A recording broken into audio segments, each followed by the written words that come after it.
दोस्तों नमस्कार। फिर से स्वागत है आपका एक नए वीडियो में।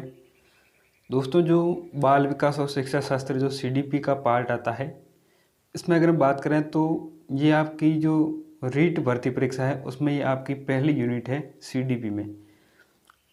तो बाल विकास को अगर हम बात करें तो जब बालक गर्भधारण की जो अवस्था होती है, तो बालक की गर्भधारण की अवस्था से लेकर के जो किशोरावस्था तक की अवस्था है, तो उस अवस्था में उसमें जो भी परिवर्तन होते हैं उनका अध्ययन बाल विकास कहलाता है। चाहे अपन कोई भी टॉपिक पढ़ें, उस टॉपिक से पहले उसके इतिहास के बारे में भी है वो प्रकाश दिया जाना ज़रूरी होता है। तो जो बाल विकास है, उस बाल विकास में जो उसका इतिहास रहा है, कहाँ से इसकी शुरुआत हुई, तो जो मेन पॉइंट होते हैं उसके बारे में आज के इस वीडियो में डिस्कशन करने वाले हैं। और ये जो बाल विकास का इतिहास है, इसमें ये सारी बातें हैं वो एक फैक्ट के रूप में हैं जो आपको हूबहू याद करनी होती है। क्योंकि जो साइकोलॉजी ऐसी चीज़ है कि कई चीज़ें आपके समझने योग्य होती है, लेकिन बहुत सारी चीज़ें ऐसे भी होती है जो आपको है वो केवल और केवल फैक्ट रूप में याद करनी होती है। तो हम आज की इस वीडियो को आगे बढ़ाते हुए देखते हैं भाई इसमें इम्पोर्टेंट है वो फैक्ट कौन से हैं।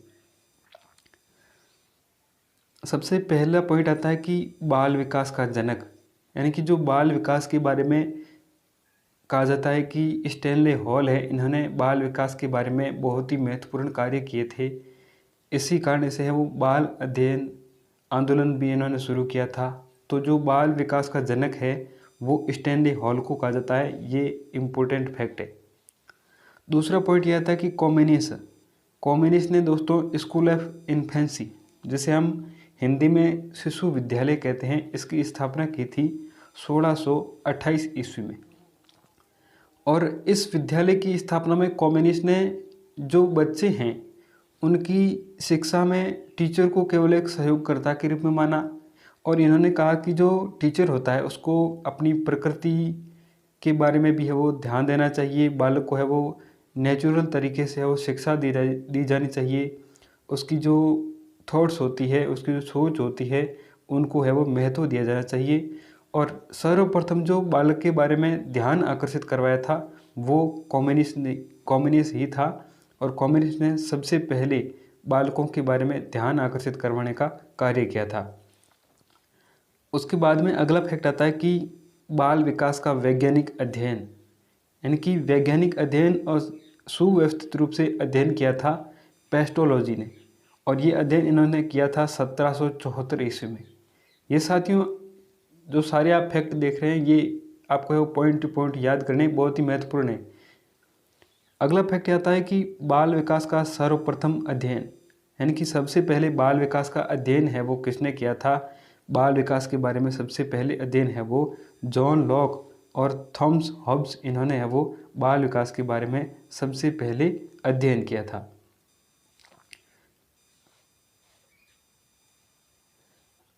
अगला पॉइंट है कि रूसो की पुस्तक, दोस्तों जो जीन जैक्स रूसो इनका पूरा नाम था, रूसो ने एक पुस्तक लिखी थी और ये पुस्तक बाल विकास के बारे में बहुत ही महत्वपूर्ण थी। इमाइल इनकी पुस्तक का नाम था। और इमाइल एक रूसो का काल्पनिक शिष्य भी था। और रूसो ने जो बालक है, बालक को प्राकृतिक रूप से शिक्षा देने पर है वो इन्होंने बल दिया था। तो रूसो की जो बुक है जिसका नाम इमाइल है और रूसो का काल्पनिक शिष्य भी है जिसका नाम इमाइल है, ये आपको है वो थोड़ा याद रखना है। उसके बाद अगला फैक्ट आता है कि बाल अध्ययन आंदोलन। साथियों बाल विकास में अगर हम पढ़ते हैं तो बाल अध्ययन आंदोलन हुआ था अमेरिका में, जो न्यूयॉर्क आता है अमेरिका में, वहाँ आंदोलन शुरू हुआ था 1893 में। और ये आंदोलन शुरुआत की थी स्टैनले हॉल ने। और ये इस प्रकार के कई महत्वपूर्ण कार्य स्टैनले हॉल ने किए थे, जिसके कारण इन्हें है वो बाल विकास का है वो जनक कहा जाता है।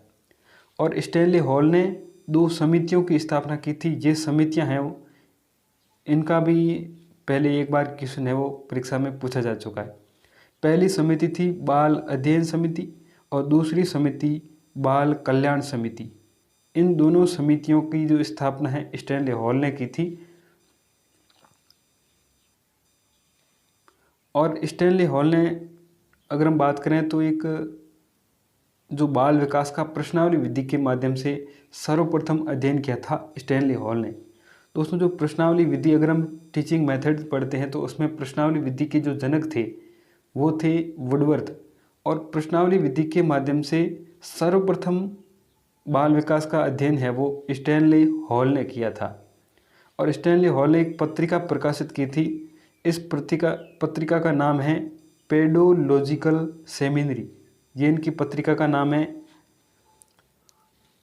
और उसके बाद में अगला पॉइंट आता है कि प्रथम बाल सुधार गृह की स्थापना, यानी कि जो भी बाल अपराधी होते हैं या फिर जो अगर हम कहें अविकसित बालक होते हैं, उनको है वो एक प्रकार से अच्छी शिक्षा देने के लिए, उनमें है वो सुधार लाने के लिए जो बाल सुधार गृह है उसकी स्थापना अमेरिका के न्यूयॉर्क में 1887 में स्थापित किया गया था। अगर आपसे पूछे कि प्रथम बाल सुधार गृह की स्थापना कब और कहाँ हुई, तो ये स्थापना हुई थी 1887 में न्यूयॉर्क, अमेरिका में।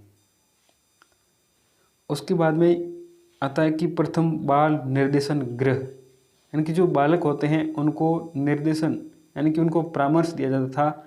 तो जो सबसे पहला निर्देशन गृह है वो विलियम हेली ने स्थापित किया था शिकागो में, और शिकागो कहाँ है? अमेरिका में, और ये स्थापित किया था 1909 ईस्वी में। उसके बाद इम्पोर्टेंट फैक्ट आता है कि भारत में जो बाल अध्ययन की शुरुआत है, क्योंकि ये इसके इतिहास से संबंधित पॉइंट है कि भारत में जो बाल अध्ययन की शुरुआत है वो 1930 ईस्वी में ताराबाई मोडेक के द्वारा मानी जाती है। लेकिन इससे पहले भी जो गिजुभाई बधेका है, जो कि गुजरात से आते थे, गिजुभाई बधेका ने 1920 में बाल मंदिर संस्था इसकी स्थापना की थी गुजरात में। तो ये बाल विकास के इतिहास से संबंधित कुछ महत्वपूर्ण फैक्ट है, आपको पॉइंट टू पॉइंट याद करने हैं। क्योंकि चाहे कोई भी टॉपिक पढ़ो, चाहे आप साइकोलॉजी पढ़ें या फिर सोशल साइंस पढ़ें, किसी भी चीज़ में जो भी टॉपिक पढ़ते हैं सबसे पहले उसके इतिहास के बारे में जानना ज़रूरी होता है, तभी आपको वो पूरा टॉपिक है वो एकदम से क्लियरली समझ में आ पाता है। तो आज की ये क्लास थी बाल विकास के इतिहास के बारे में, और अगली क्लास में हम चर्चा करेंगे कि भाई इससे आगे है वो अलग अलग जो महत्वपूर्ण फैक्ट है उनके बारे में पढ़ेंगे। फिर हम शैशव अवस्था वाला जो पॉइंट रहता है उसके बारे में भी चर्चा करेंगे। तो थैंक यू दोस्तों, धन्यवाद, जय हिंद।